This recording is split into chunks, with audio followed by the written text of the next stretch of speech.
Good afternoon and welcome to today's ArtSpeak. It is a great pleasure to be able to speak to you about my work here today.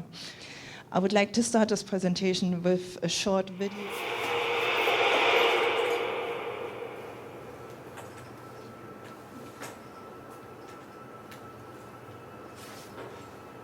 The safe zone is a fictitious place, which exists only in the map and minds of the European bureaucrats.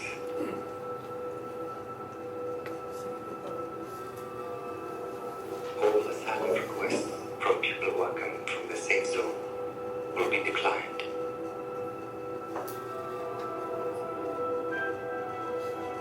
If you originated from this so-called safe zone, you will be deported back to the unsafe country, and you have to make your own treacherous way back to the safe zone inside the unsafe country.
So the Documenta archive is really the memory of Documenta's exhibitions past. It reflects all administrative records, printed materials, images, audiovisual materials that are created around the exhibitions.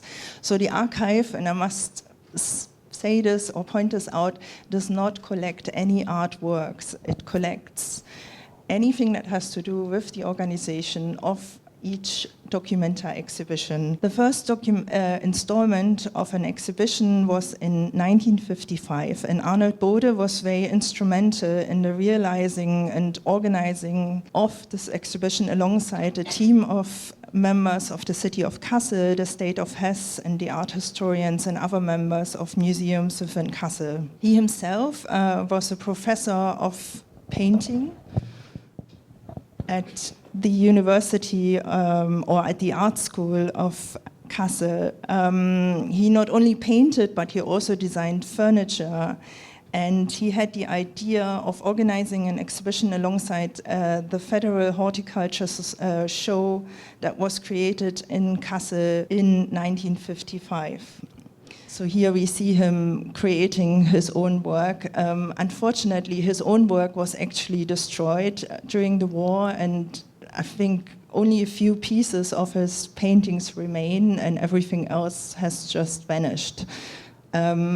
His furniture, which was later on mass-produced, is more kind of remainder of his creative work. But obviously, he was more the creative mind behind organizing Documenta in the first place. One of the most often asked questions is, why Kassel?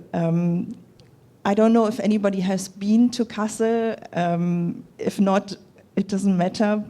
But it is a city of just 200,000 people, in the middle of Germany. So it is a rather obscure place. But looking at it closely, it has an art academy since 1777, which existed until 1931. And it initially supported artists, but took up teaching art in 1838. So there's a long tradition of creating art within Kassel. After the Second World War, it was refounded in 1947 and became one of the most influential art schools in Germany. The other reason for Kassel is most likely the Museum Fridericianum, which was also built in 1779 on the initiative of Frederick II, he was only a landgrave at this point in the hierarchy of emperors, not as high up, but he was very influential, and he built the first purpose-built public museum in the world. One has to imagine it as an encyclopedic museum that not only housed an art collection, but also the State Library of Hesse, as well as a metal machinery and a watch room, a print room, manuscripts, maps, you name it, he had it all. And the third reason was certainly the destruction of Kassel in 1943. With the beginning of the empowerment of the National Socialists in 1936, it became an important place of weapon production. And unfortunately, we still in Kassel produce weapons today, which is rather bad. It just continues to be a crazy word. And of course, in 1943, the Allies flattened the city to stop the production of it. From 1943 to 1945, people had either left the city or lived under incredibly difficult circumstances in Kassel.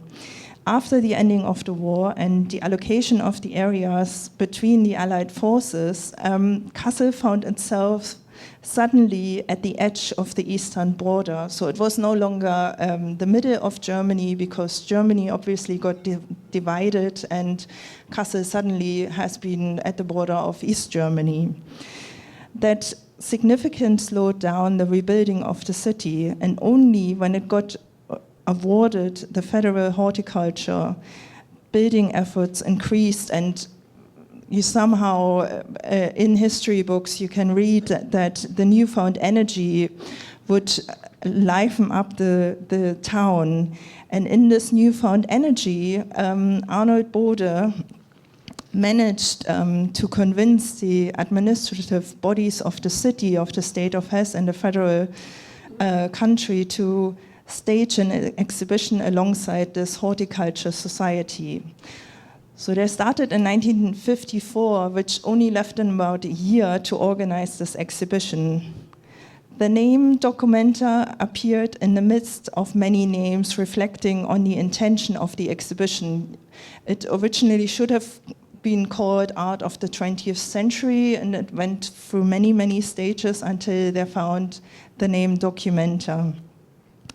And the intention was to document what happened in the time between 1900 to 1954 in terms of the creation of the modernists and artists from the avant-garde, and to reintroduce a German audience back to it, because you have to imagine that during the Second World War, the National Socialists also had a very traditional outlook on their art creation, which in no way reflected anything avant-garde. It was very traditional, backward-looking. So what they tried to do, and this exhibition was mainly intended for a younger audience of artists, a younger audience of people, to reintroduce them to the creation of the avant-garde, which in 1938, most of these artists were declared degenerate, and all the works were removed from the German museums, so you didn't even have a chance to see these works in any public museum. These are documents from Arnold Bode's bequest, which are now in the archive. And you have to imagine this man was literally spinning with ideas, and you still, if you go into our library, you find documents where he had scribbled another concept in the book, right, why he was talking with an artist about an exhibit for the next exhibition. He also imagined that different places in Kassel could serve as an exhibition space. So he came up with concept after concept. Most of them are not realized, but just to understand this mind that was behind the first Documenta. Nobody at this point actually imagined there would be 14 editions. We are now going on to the 15th edition and eagerly awaiting to hear who will take over the artistic leadership of number 15. We are also having in the archive other bequests from other artists, but my director is actually aiming, because there are many, many artists' archives in the world, she's aiming to collect the archives of curators and of art criticism, which is quite an unusual field and quite something that hasn't been attempted.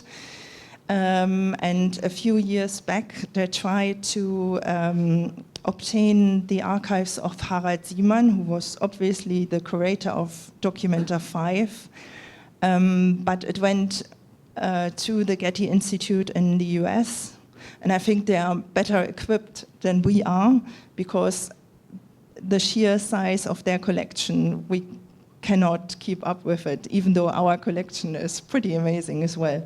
So our archive is divided into 3 departments. The first department is the media archive, which houses around 250,000 printed photographs and about 2,000 analog records on VHS tapes, cassettes, U-matic, all sorts of formats, which makes it obviously very difficult because some of the formats we can't even read anymore, or they're difficult to play. So we had a huge conference last year, an exchange with other experts from other archive and trying to discuss ideas on how to preserve the material we have on these carriers to bring it into the digital age, which I think is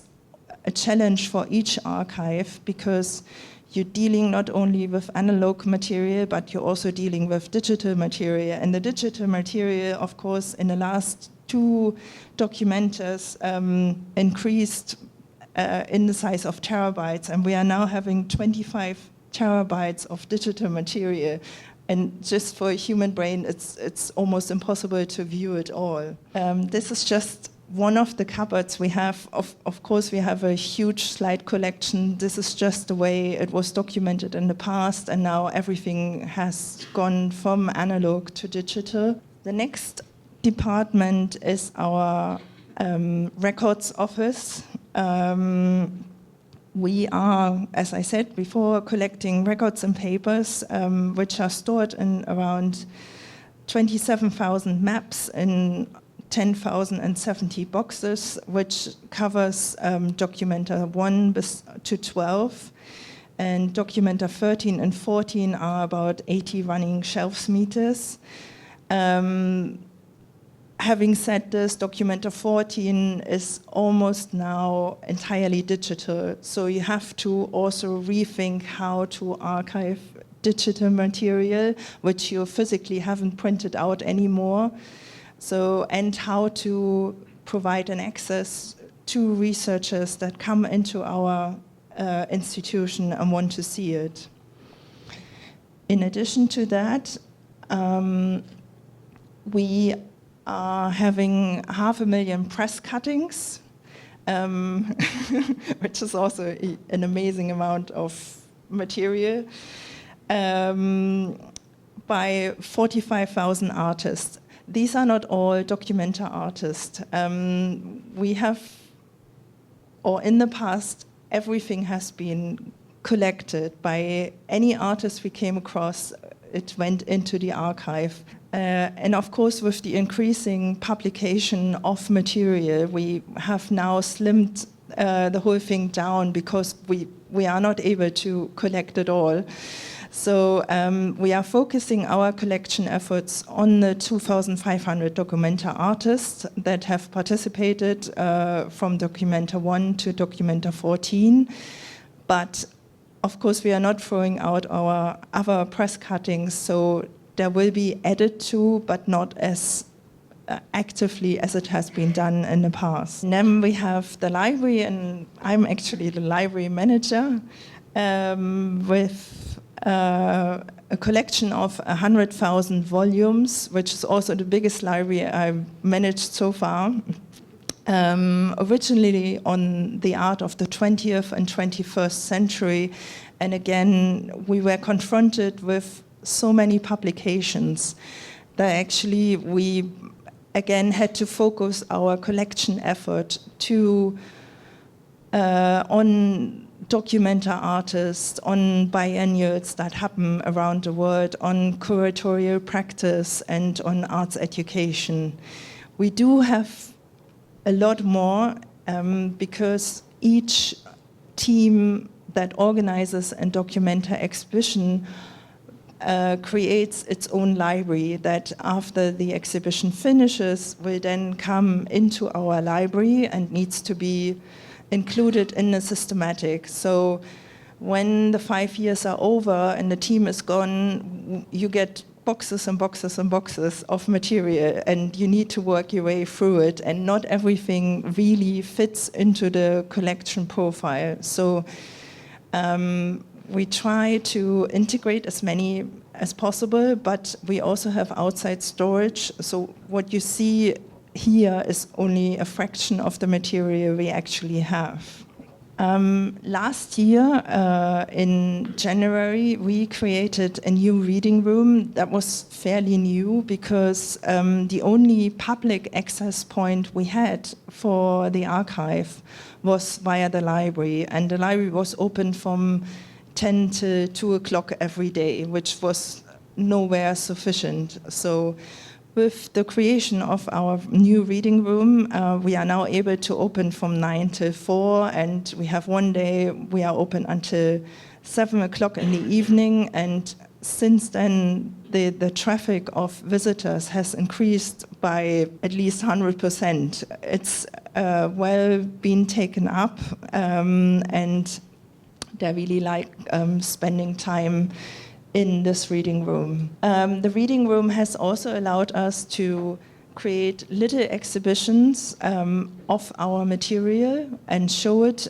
to the public. So you kind of have a mixed audience within the reading room that might just come to look at the Documenta catalogues, which you see at the back, or look at the exhibition we have just on a subject we develop with a researcher from the outside. That also allowed us, we had about a few months ago a Dutch researcher working on Documenta 5, and that sort of brings it around to David again, because he was a participant of Documenta 5, and he created the People's Participation Pavilion at the back of the Fridericianum. And it was quite fantastic because when a researcher comes and is focused on a certain aspect and finds images and records within our collection, then it becomes all much more lively. And so she enlightened us on David's pavilion, which he done together with John Dagger.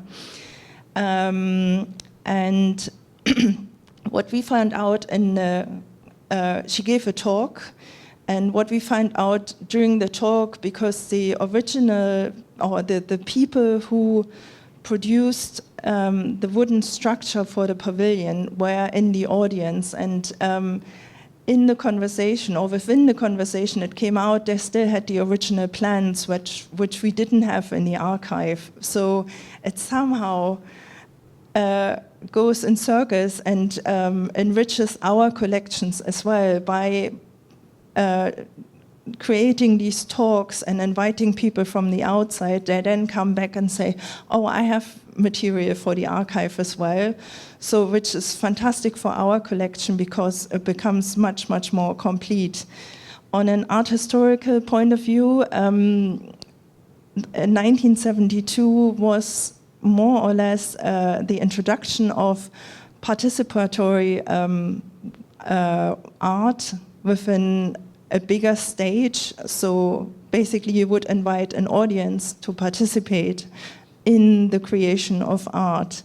And for this, David had written sheets of instructions, which were, I think, on the outside of the pavilion. And first of all, you had to take your shoes off because you had to walk through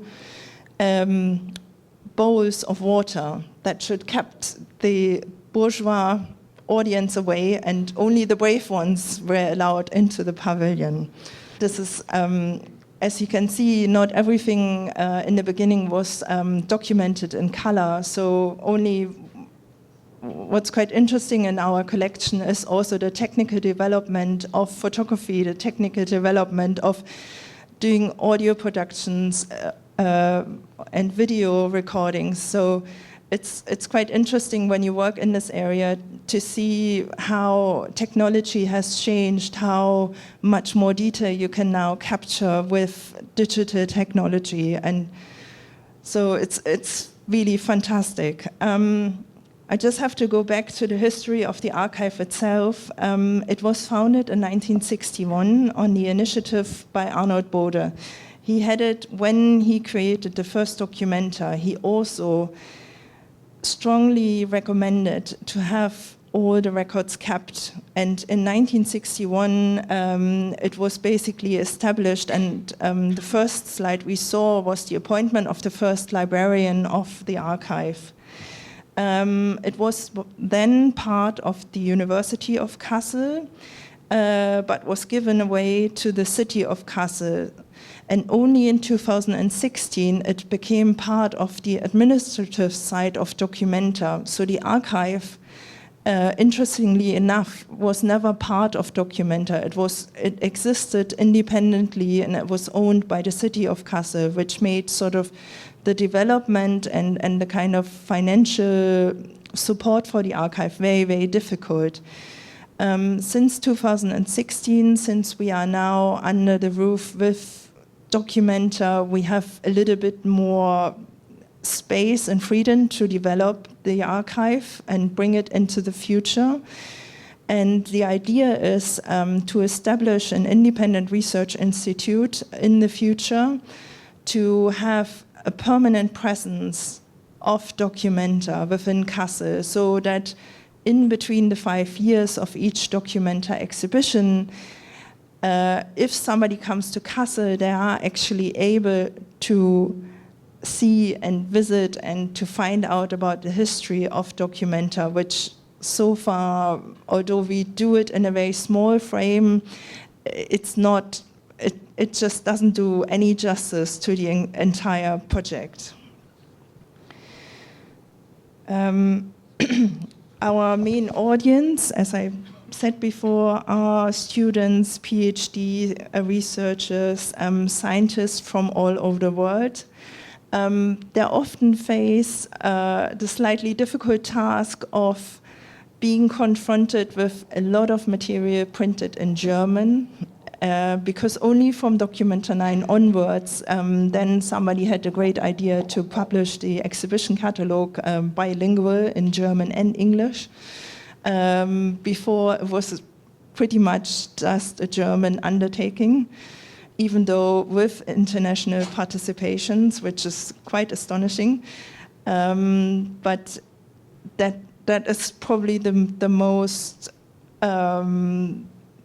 or the biggest challenge for everybody who comes into our archive and who is looking at original records. they are very much confronted with German.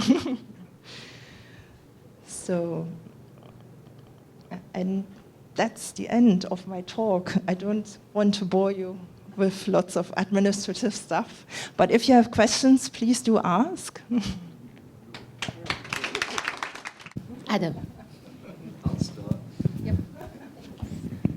You told me that, which I didn't know before, that your director is actually trying to focus on each individual curator's archives as opposed to individual artists, which would be encyclopedic and never-ending. Have you been able to obtain the archives for every, outside of Harold Zeman 1972? Have you been able to know? No, it's not specific to the curators of Documenta. It's more kind of an idea that if you are a curator and you work within the contemporary art scene and you're looking for an archive, that we would take it on. Independent if you have been a Documenta curator. So, because there isn't such a thing as an archive for curators. And I think the example of Harold Zeman shows they have quite an extensive collection themselves, which shouldn't get lost or end up in a dump, but should somehow be obtained and made accessible, because there's a lot of thinking, a lot of concepts in there as well on how a person interprets contemporary art and how they work together with artists. Can I just do a follow-up? With Katherine David, who curated Documenta 10 in 1996, am I correct, or 97?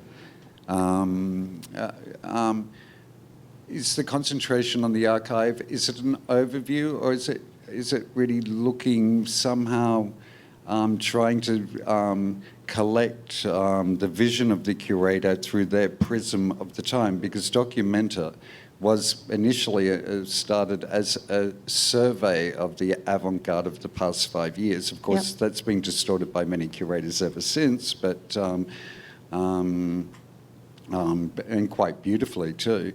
Say if we wanted to get into Katherine David's mind and her prism and her overall concept, is that the focus of your director? Pretty much. Yeah. I mean, if she allows us. She didn't want to set foot in Kassel, even though she created Documenta 10. She thought the city was very ugly.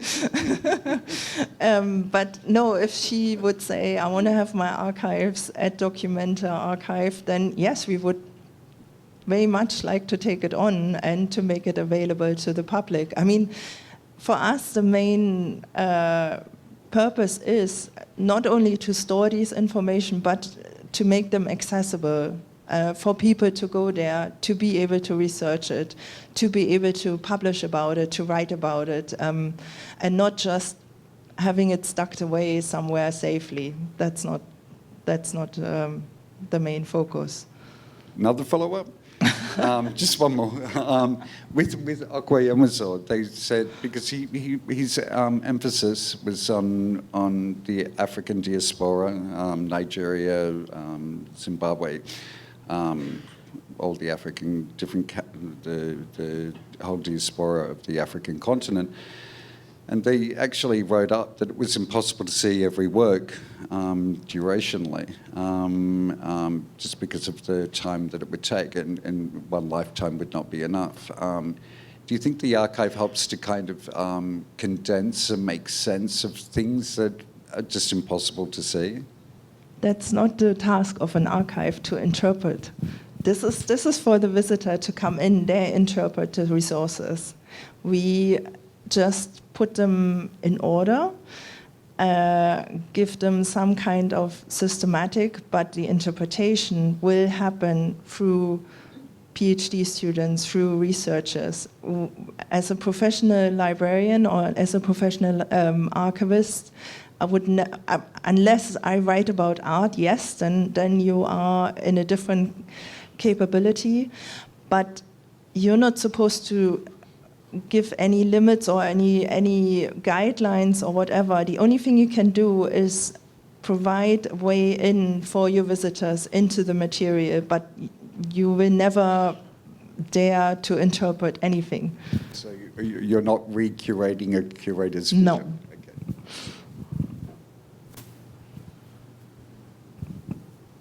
Okay. I have one question. You mentioned earlier that from the Founders Archives, Bode, he had a number of unrealized projects.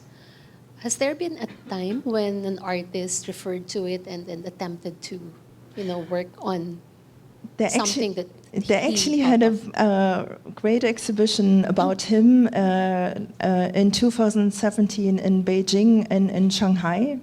So David has the book of Klaus Siebenhaar in his lab. He created an exhibition just about Arnold Bode. So not only showing his artistic side, but also his curatorial mind. So, and yes, that has been traveling through Asia. Yeah, thank you. We have a copy of that. Thank you. Any other question? Hi. I was just wondering what's the process for outsiders like researchers, students to access the archive, and how many a year, for example, do come and engage with it, and in what ways? Usually you come with your research subject. It might be about the work of an artist, and then you realize, oh, he has been or she has been a participant of Documenta, and you want to explore this. You can also explore, for example, René Block is a very influential German curator who was the curator in the Fridericianum. We also hold the records of the Fridericianum, and we just had a lady from Turkey who said, I'm writing my PhD thesis on his curatorial practice. So we got all his projects out of the archive for her to have a look. The process is usually you write us an email, and then we will try to accommodate your research needs. If you can come to Kassel, it's fantastic because most of our stuff is still analog. It's not digitally available. But increasingly, we try to digitize as well. So if it's just a small request, we will be able to send it off via email or via a file transfer. But if you're trying to get into the mind of certain people and we have this material, then it's better to come to Kassel.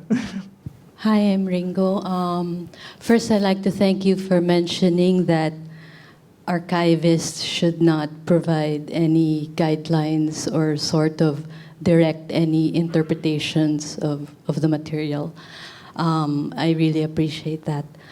I used to work for the Asia Art Archive in Hong Kong, and one of the biggest hurdles that I had to overcome while gathering materials is copyright. So how do you address this at Kassel? I mean, every country has their own copyright laws, but for your particular archive, what is your let's say protocol about the usage of materials? Depending, as you said, on the material. If you work with records, we only allow you to sit in a reading room and write with a pencil. We're trying to preserve the material as best as possible. If it comes to images and the people are still alive, the guideline is to ask the photographer, to ask the artist or whoever is in the picture before we actually release any kind of image. So, because otherwise we would just go absolutely into trouble. Often it is when you contact an artist or a gallery, they jump in between and then they supply the image, and we are just, although we received the initial request, we then sort of retreat and let the gallery deal with it if they have the image material. I mean, we have quite a lot of unique material as well. And then we try to contact as many involved people as possible to get their permission. That's the only way you can do it. But what would you accept the material even if you don't have copyright permissions? We do. We do have quite a lot of material which we have absolute no idea who to ask. So you can see it in our reading room. With a lot of the video material, for example, we can't broadcast it on our external website, but if you're in the reading room, we can show you the material. And if you then want to create or obtain a snippet of the video material, then it gets really complicated, because then you have to ask the production company and all the people involved, and it becomes difficult. We have an agreement with the broadcasting station of the state of Hesse. So whenever an exhibition happens, they cover it quite extensively, and afterwards the material or a copy of the material comes into the archive, and we are allowed to show it within the archive. But if you want to use the material, you have to go to the broadcasting station. So, and then they sort of administer the rights of it. Thank you. You're welcome. Excuse me. Can we is there a process where we can directly access online the materials, even selectively? Is there a subscription for it, or does it always go through emails? No, we have our library catalog online, so you can see what is in the library collection. We have also our there is our finding aids.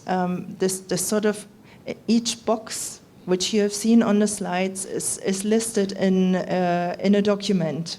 So it gives you an idea what is in each box and each map. And then you can specifically ask before your visit, if you would come to us, to say, I want to see map 47 of Documenta 11.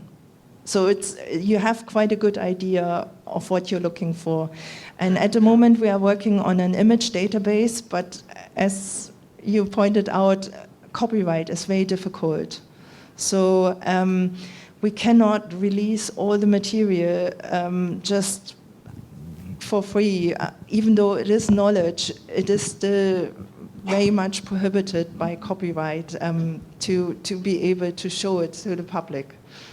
So it's kind of, we want to, but we can't.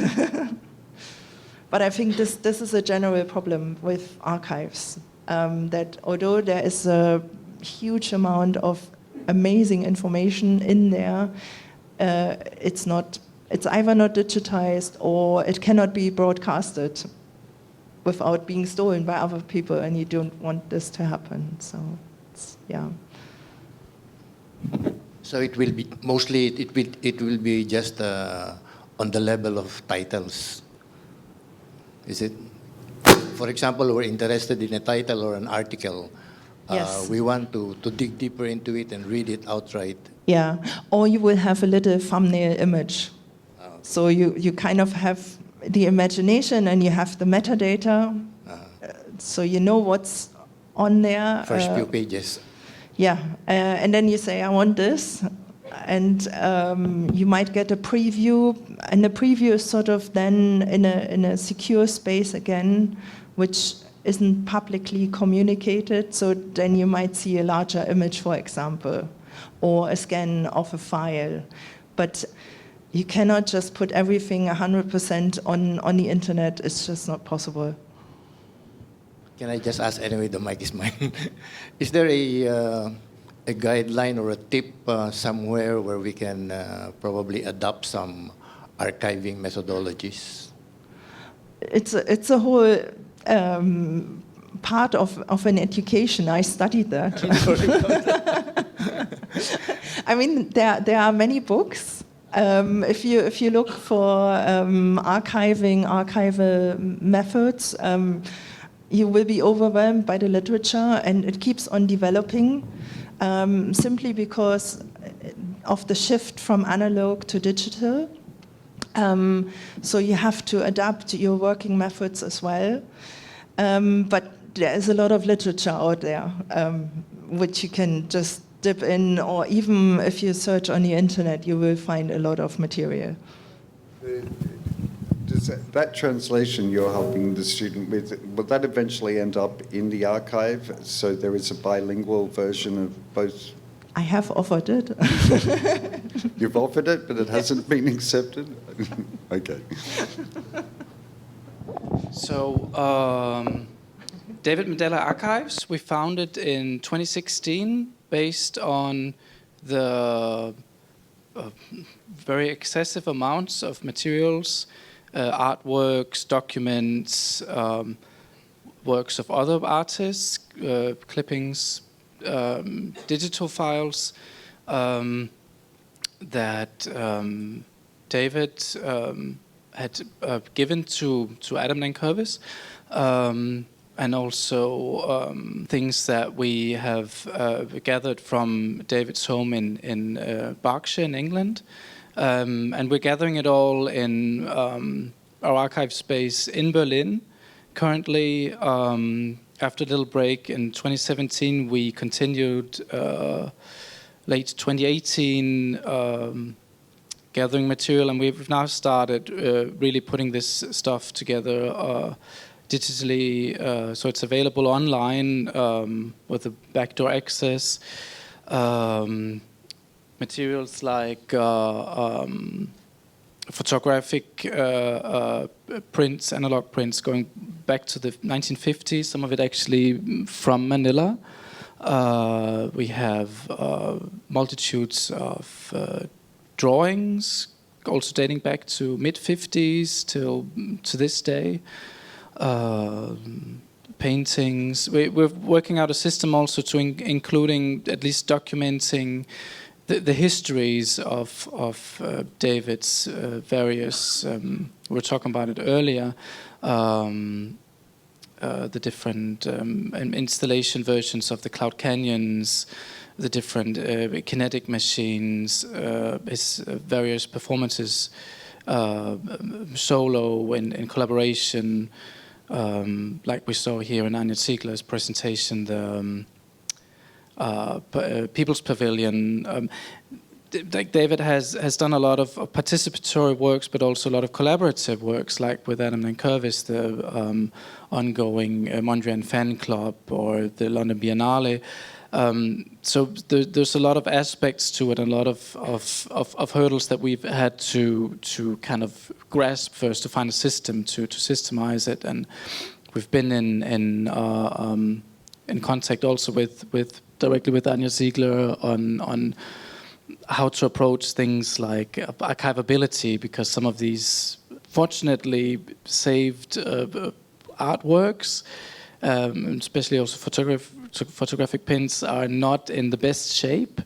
So as Elmar Kaiser and I are both working artists but not professionally taught archivists, we kind of DIY-wise are kind of gathering information and working out the system as we go. I think at the current moment, material-wise, we're at around 300 artifacts that definitely have been archived, but we have got thousands of as I mentioned, drawings, correspondences in written form. Particular also to your work, David, is our which I have to ask you more about later.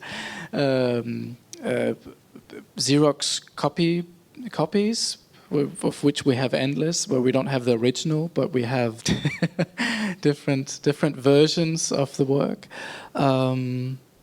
Yeah, it would be easy if you have more feedback, because I'm come unprepared for this to talk about specifically about it.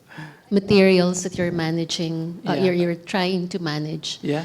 and the extent of work that needs to be done. Because Adam has told me, given me more or less an idea of what he had to keep. No? We're continuing to say, David's archives are dispersed over a lot of garages, and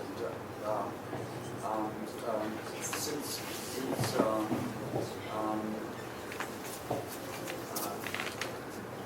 unfortunately, last year, and on my birthday, David had a stroke, and so since then, it's kind of not allowed me to get to Bracknell, to his home, to collect what is becoming an amazing archive. So there is still quite a quantity to go.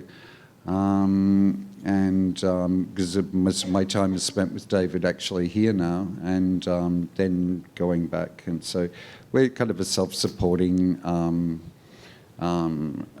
this is a project of love. We're not being supported by any institution. We're not being supported by, we're doing it ourselves. So, and I thank these guys very much, Daniel, Alma, and especially with Anja Ziegler as our overviewer, and her magic and the sense of her professionalism and her insights and what she shares with us, because we're working ad hoc with a very rich part of the Filipino and global cultural heritage, and I'm finding quite a strong responsibility with it. So I really want to thank both Daniel and Anja Ziegler for their input, because this is just a labour of love so far until it gets to the next stage. But we could go on all day about David's archives, but thank you. I just wanted to personally thank you.